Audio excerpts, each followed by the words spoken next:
আসসালামু আলাইকুম এভরিওয়ান। আশা করছি সবাই ভালো আছেন। আমরাও আল্লাহর রহমতে ভালো আছি। আজকে নতুন আরেকটি রেসিপি শেয়ার করব আপনাদের সাথে। এটা হচ্ছে বেঁচে থাকা পোলাও দিয়ে আমরা কিভাবে মজাদার ফ্রাইড রাইস তৈরি করতে পারি। অনেক সময় দেখা যায় আমাদের পোলাও রান্না করার পরে খাওয়া দাওয়ার শেষে কিছু অবশিষ্ট থেকে যায়, সেটা আসলে দেখা যায় অনেক সময় ফেলে দিতে হয় বা নষ্ট হয়ে যায়।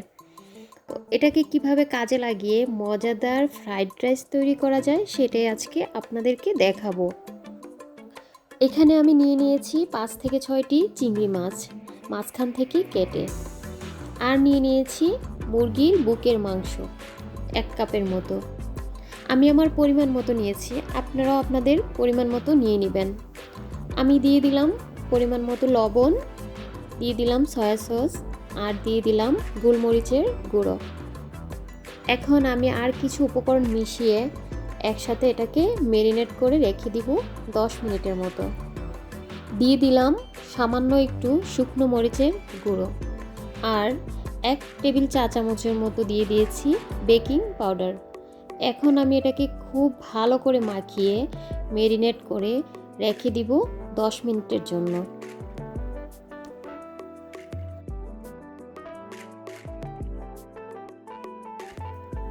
এখানে আমি যা যা উপকরণ নিয়েছি সব কিছু আমি আমার পরিমাণ মতো করে নিয়ে নিয়েছি। কোনো কিছু মেপে দিতে হয়নি বা এক্সট্রা কোনো কিছু ব্যবহার করতে হয়নি। সব কিছু আমার ঘরে থাকা উপকরণ দিয়ে আমি এই মজাদার ফ্রাইড রাইসটি তৈরি করে দেখাবো।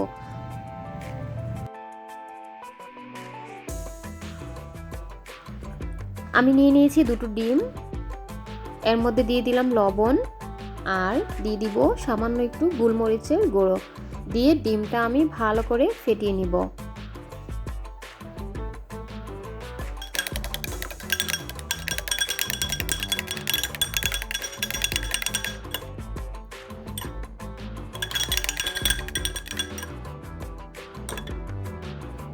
একটি ফ্রাই প্যান বসিয়ে আমি পরিমাণ মতো তেল দিয়ে দিয়েছি।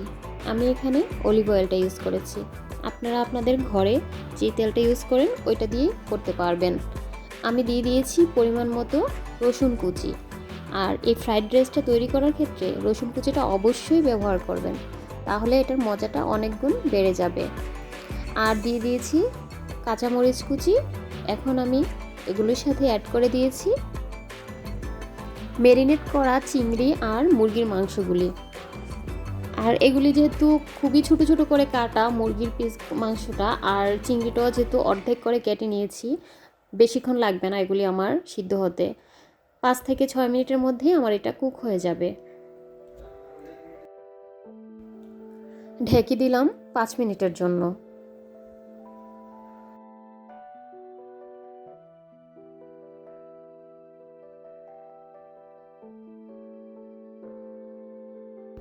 ফিরে এলাম 5 মিনিট পর।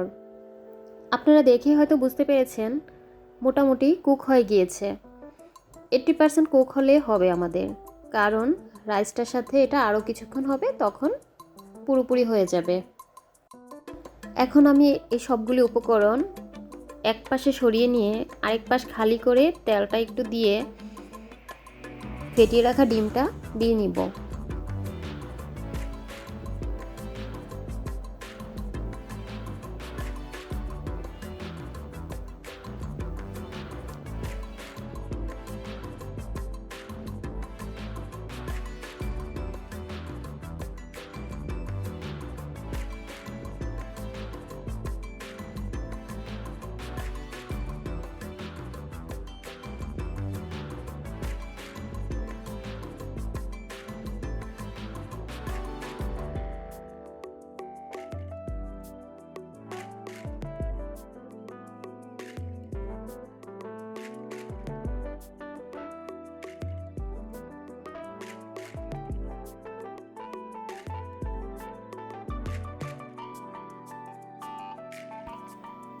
দিয়ে দিলাম 1 কাপের মতো ব্রোকলি কুচি।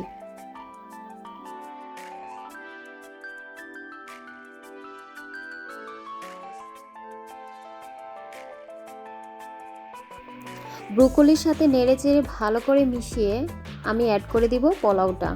আর এই পোলাওটা আমার নর্মাল ফ্রিজে রাখা।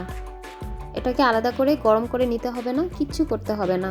ফ্রিজ থেকে নামিয়ে আপনারা এভাবে অ্যাড করে দিতে পারবেন।